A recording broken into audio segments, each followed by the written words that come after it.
क्या हुआ, क्यों हुआ?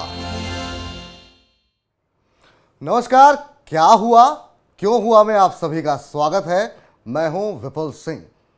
हर महीने की पहली तारीख को ऑटो सेल्स के नंबर आते हैं और इस पर तमाम आर्थिक विशेषज्ञों की नज़रें रहती हैं, क्योंकि ये दिखाते हैं कि देश के अंदर मांग कैसी चल रही है, किस तरीके से आगे चल कर के आर्थिक गतिविधियां रह सकती हैं। लेकिन इन आंकड़ों में एक आंकड़े लगातार हम देख रहे हैं कि परेशान कर रहे हैं, खास तौर से छोटी कारों की बिक्री के आंकड़े। वहाँ पर लगातार गिरावट देखने को मिल रही है। अब जिस समय हम देख रहे थे दिवाली की धूम चल रही थी और लोगों को लगा था काफ़ी ज़्यादा डिमांड देखने को मिलेगी और मांग देखने को भी मिल रही थी, लेकिन इस मांग के दौरान भी हमने देखा छोटी कार्स के जो नंबर्स हैं, बिक्री के आंकड़े हैं, वो थोड़े से परेशान करने वाले हैं। अब यहाँ पर सवाल ये उठने लगा है कि क्या छोटी कारों का भविष्य अब समाप्ति की ओर हो रहा है। ये सवाल इसलिए उठा क्योंकि मारुति जैसी कंपनी के चेयरमैन जो सबसे बड़ी कंपनी है, उनका ये बयान आया है। उनका क्या कुछ बयान है, पहले वो आपको दिखाते हैं और उसके बाद जो है इस पर चर्चा को आगे बढ़ाते हैं और बताते हैं आखिर में ऐसा क्यों हुआ। तो कहा यह गया मोहन भार्गव साहब की तरफ से कि अब लोगों की छोटी कार खरीदने की क्षमता घट रही है। क्यों घट रही है? उन्होंने कहा पिछले 3 साल में छोटी कारों की बिक्री में 26% तक की कमी आई है। आगे भी आपको इस बारे में हम विस्तारपूर्वक चर्चा में बताएंगे कि उन्होंने क्या कुछ और कहा है। और ख़ास तौर से उन्होंने ये कहा कि लोगों की क्रय क्षमता घट रही है, यानी कि जो मध्यम वर्ग है उसके पास पैसे कम बच रहे हैं। अब यहाँ से हमारा शुरू होता है सवाल कई सारे कि आखिर में ऐसा हो क्यों रहा है। तो छोटी कारें बिकना क्यों चिंता का विषय हैं, इस पर ज़रा सबसे पहले हम नज़र डालते हैं कि क्या कुछ वजह हैं जिसकी वजह से छोटी कारों की बिक्री में जो है गिरावट देखने को मिल रही है। पहले ज़रा कुछ एक आंकड़े देख लेते हैं, छोटी कारों का कारोबार किस तरीके से घटा है और क्या वाकई में घटा है। तो ये आंकड़े आपके लिए देखना काफ़ी महत्वपूर्ण हो जाता है। 2009-10 के अंदर हम देख रहे थे छोटी कारों की कुल कारों की बिक्री में हिस्सेदारी करीब 70% के आसपास थी, और वहीं अगर हम एसयूवी की बात करें तो महज 14%। इन तमाम आंकड़ों पे अगर आप देखें, लार्ज कार, वैन में, ये 2 आंकड़ों पे आपको नज़र डालने की आवश्यकता है खास तौर से। तो यहाँ पर हम देख रहे हैं 69%, 14%। लेकिन 2021-22 में आइए, यहाँ पर देखिए अब स्थिति क्या हो गई है। 70% से घट करके ये आंकड़ा 45% पर आ गया है, और वहीं बड़ी कारों की बिक्री का आंकड़ा जो है खासतौर से एसयूवीज का, ये आ गया है 14% से बढ़ करके 49% के आसपास। यहीं से सवाल शुरू हो रहा है कि एक तरफ इतनी बड़ी कार मैन्युफैक्चरिंग के जो चेयरमैन हैं वो ये कह रहे हैं कि इनका भविष्य जो है अंधकार में दिखाई दे रहा है, दूसरी तरफ जो आंकड़े हैं वो इसकी तस्दीक कर रहे हैं। अब वाकई में क्या ये एक चिंता का विषय है और क्यों चिंता का विषय है, इस पर ज़रा नज़र डाल लेते हैं।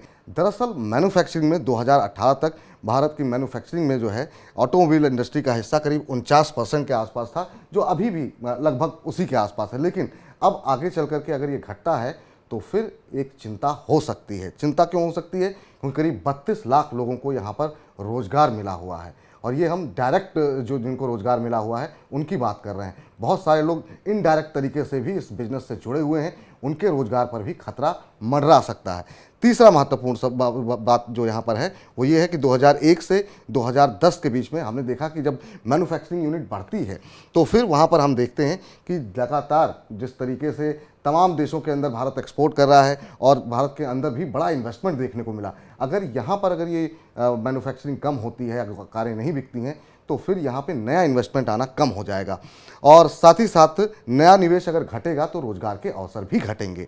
और ख़ासतौर से जो फाइनेंस कंपनियां हैं, जो बीएफएसआई सेगमेंट है, जो बैंकिंग सेगमेंट है, जहां पर हम देख रहे हैं कि लगातार कई सारे कंसर्न बनते हुए दिखाई दे रहे हैं, वहां पर चिंताएं और बढ़ेंगी, इनका भी कारोबार सिमटता हुआ दिखाई देगा। तो अगर छोटी कारें बिकनी कम होती हैं या आगे चल कर के बंद होती हैं, तो इससे सिर्फ ऑटो सेक्टर को ही नहीं बल्कि भारत की अर्थव्यवस्था को नुकसान पहुंचेगा। भारत के जो दूसरे सेगमेंट इनसे जुड़े हुए हैं, चाहे वो ऑटो इंडस्ट्री से जुड़े हुए हों, चाहे वो मैन्युफैक्चरिंग से जुड़े हुए हों या फिर सप्लाई से जुड़े हुए हों, इतनी बड़ी डीलर्स हमारे देश में मौजूद हैं। ये तमाम वो जगहें हैं जहां पर इसका असर देखने को नकारात्मक रूप से देखने को मिल सकता है। अब अगला महत्वपूर्ण सवाल जो ये है कि आखिर में कारों की बिक्री घट क्यों रही है? क्योंकि एसयूवीज तो बिक रहे हैं, वहाँ तो हम नंबर देख रहे हैं, इसका मतलब लोगों के पास या तो पैसे बहुत ज़्यादा आ रहे हैं।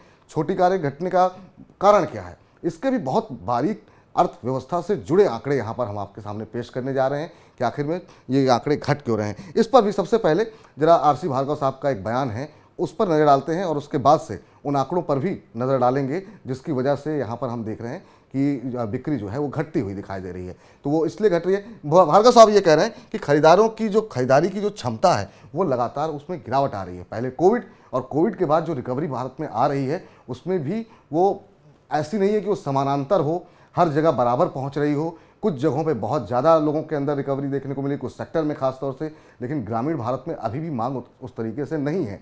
तो ये एक बड़ा कारण है, लोगों के पास अभी भी क्रय क्षमता कम हो रही है। इसके अलावा उन्होंने कहा लोगों को अब संसाधन जुटाने में अधिक वक्त लग रहा है, लोगों के पास पैसे कम है, संसाधन जो बेसिक नेसेसिटी है वो नहीं पूरी कर पा रहे हैं, तो कारों की तरफ जाने वाले लोगों की संख्या यहाँ पर घट रही है। इसके अलावा प्यू रिसर्च की एक रिपोर्ट आई है, उस पर भी एक नज़र डालिए और उनका कहना यह है कि करीब 3.25 करोड़ के आसपास लोग ऐसे हैं जो कि मध्यम वर्ग से बाहर हो गए हैं। यानी कोविड से पहले जिन लोगों के लिए नौकरियां चली गई थीं अभी भी उनके पास रोजगार नहीं है। तो ये जो वर्ग है जो छोटी कारें खरीदता था, मिडिल क्लास, जो लोग लोअर मिडिल क्लास से मिडिल क्लास की तरफ आ रहे थे, उनकी जब आमदनी नहीं बढ़ रही है, उनकी पहली प्राथमिकता बेसिक नेसेसिटी हो गई है, खाना हो गया है, पीना हो गया है, रोज़मर्रा की ज़रूरतें हो गई हैं, तो फिर कार का सपना थोड़ा सा दूर होता हुआ दिखाई दे रहा है। ये एक बहुत महत्वपूर्ण कारण है। अब छोटी कारें जो पहले अफोर्डेबल थी वो अनअफोर्डेबल कैसे हो गई? क्या इसके पीछे सिर्फ यही कारण है कि लोगों की आमदनी घटी है या और भी कई कारण हैं? तो उसमें सबसे बड़ा जो कारण है कि कोविड के बाद जो रिकवरी देखने को मिली है वो हम देख रहे हैं कि वो के शेप रिकवरी है। के शेप रिकवरी किसे कहते हैं? कि समान रूप से विकास जो है रिकवरी का नहीं होना। जो अमीर हैं वहाँ हम देख रहे हैं कि उनकी आमदनी काफ़ी तेज़ी से ज़्यादा बढ़ी है, लेकिन जो मध्यम वर्ग के थे जिनकी नौकरियाँ चली गई या फिर जो लोग मध्यम वर्ग में हाल ही में आए थे वो दोबारा मध्यम वर्ग से बाहर हो गए हैं। तो वहाँ पर जो छोटी कार का एक बड़ा सेगमेंट था, जो बड़ा बाजार था, वो उनके हाथ से निकल गया है। दूसरे महत्वपूर्ण बात जो यहाँ पर यह है कि कोविड के कारण जो है मध्यम वर्ग की जो आय घटी है, इसका भी हम जिक्र कर रहे थे, वो हम देखने को मिला है कि उसकी वजह से भी लोगों की आय घटी है। सरकार का सुरक्षा और प्रदूषण मानकों को जो काफ़ी कठोर बनाया गया है उसकी वजह से भी बहुत लोग हिचकिचा रहे हैं कि यहाँ पर क्योंकि रूल्स एंड रेगुलेशन इतने स्ट्रिक्ट होते जा रहे हैं कि लोग अवॉइड कर रहे हैं फिलहाल गाड़ी को खरीदना। रुपए की कमज़ोरी एक बड़ा विषय है, क्योंकि रुपया कमज़ोर हुआ है तो ज़्यादातर चीज़ें जो आयात की जा रही हैं वो काफ़ी महंगी हो गई हैं। वो महंगी हुई हैं तो कारें महंगी हो गई, कारें महंगी हो गई तो फिर जो है लोगों की खरीद की क्षमता से बाहर चली गई। इन सब के बीच में हमने देखा कि ब्याज दरें बढ़ने लगी। ये देखिए ब्याज दरें बढ़ोतरी में और भी ज़्यादा महंगा हो गया कि जो चीज़ हमें 4 लाख में मिल रही थी पहले तो वो वैसे ही 7 लाख में मिल रही है, ऊपर से अगर हम उसका EMI अगर हम उसकी पे करेंगे तो वो हमको जाकर के 8 लाख 9 लाख में पड़ रही है। अगर वो 8 लाख 9 लाख में पड़ रही है तो जो वर्ग उसको अफोर्ड कर सकता है उसको लगता है अगर हम 7-8 लाख तक पहुंच रहे हैं तो क्यों ना अपने कर्ज की EMI में 1000-2000 का इजाफा करके SUV की तरफ शिफ्ट हो जाए। जो लोग सस्ती कार लेने का सपना देख रहे थे उनके लिए अब वो सपना हो गया है, क्योंकि लगातार जो अंतर्राष्ट्रीय स्तर पे कच्चा सामान जो है वो महंगा हो गया है और रुपया कमज़ोर होने से उस पर जो आयात करने पे लागत जो है और ज़्यादा बढ़ गई है। तो ये वो महत्वपूर्ण बातें हैं। इसके अलावा पेट्रोल डीजल अफोर्डेबिलिटी कर पाना बहुत मुश्किल हो रहा है। 100 रुपये लीटर पेट्रोल खरीद करके 10 रुपये का एवरेज देने वाली गाड़ी चला पाना बहुत मुश्किल हो रहा है लोगों के लिए। 10-12 के आसपास का, 14 के आसपास का एवरेज मिलता है, तो वो लोगों को लगता है कि थोड़ा सा मुश्किल हो रहा है, क्योंकि जो बाकी जो खर्चे हैं वो पूरे होते हुए नहीं हो पा रहे हैं। तो ये वो तमाम कारण हैं जिसकी वजह से हम देख रहे हैं कि डिमांड जो है वो कम होती हुई दिखाई दी है। हाँ, महंगी कारों में हम देख रहे हैं कि वहाँ पर जहाँ पर जो लोग अफोर्ड कर सकते हैं उनको लगता है कि 2-4 लाख रुपए अगर एक्स्ट्रा लगा करके, यानी कि महीने की अगर हम 2-4-5 हज़ार रुपये अगर हर महीने एक्स्ट्रा दे सकते हैं, जो लोग अफोर्ड कर सकते हैं, तो वहाँ पर लोग बड़ी कारें खरीद रहे हैं, क्योंकि रोड काफ़ी बेहतर हुई है, लोगों को लगता है स्पीड से चलेंगे, साथ ही साथ कंफर्ट सिचुएशन रही। लेकिन जो लोग 2 व्हीलर छोड़ना चाह रहे हैं उनके बजट के बाहर हो गई छोटी कार। ये हम कारण देख रहे हैं जिसकी वजह से यहाँ पर ये स्थिति देखने को मिल रही है। अब सबसे महत्वपूर्ण और आखिरी सवाल कि आखिर में अगर छोटी कारें नहीं बिकेंगी तो इकॉनमी पर कोई असर पड़ेगा क्या, या फिर जैसे चल रहा है वैसे चलता रहेगा? लेकिन ये काफ़ी ज़्यादा महत्वपूर्ण सवाल है। इसीलिए आज हम इस चर्चा को कर रहे हैं, क्योंकि अगर छोटी कारें नहीं बिकेंगी इसका मतलब ये है कि नया निवेश नहीं आएगा। और सबसे महत्वपूर्ण बात यह है कि क्या कुछ समस्याएं अर्थव्यवस्था को लेकर के होंगी कि जो लोग रोज़ सफ़र करने वाले हैं, ये जो हम लोग आपस में सफ़र करते हैं कार से, 2 व्हीलर से, उनके लिए समस्याएं बढ़ेंगी, क्योंकि पब्लिक ट्रांसपोर्ट उस स्थिति में नहीं है कि सभी को मुहैया कराया जा सके। और अगर सभी को मुहैया कराना होगा तो जो सरकार लगातार सीएडी की बात करती है, वित्तीय घाटे की बात करती है, वो फिर सबको सार्वजनिक वाहन में इतना खर्च कर पाएगी क्या? ये एक बड़ा सवाल है, महत्वपूर्ण सवाल है कि अगर पर्याप्त मात्रा में लोग जो है अपना निजी वाहन अफोर्ड नहीं कर पाएंगे तो सरकार कैसे अपना बजट बढ़ाएगी ताकि सबको सार्वजनिक वाहन मिल सके। रोज़ के चलने वालों को ट्रेन में, बसों में कितने धक्के खाने पड़ेंगे।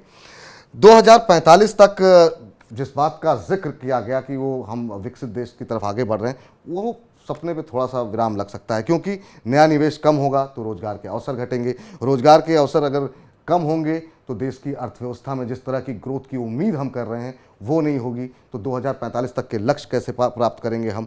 इसके अलावा सरकार को जो सार्वजनिक जीवन पर, जो परिवहन पर जो खर्च करना होगा, वो अगर खर्च बढ़ता है तो सरकार बाकी जो योजनाएं हैं उस पर कैसे खर्च कर पाएगी।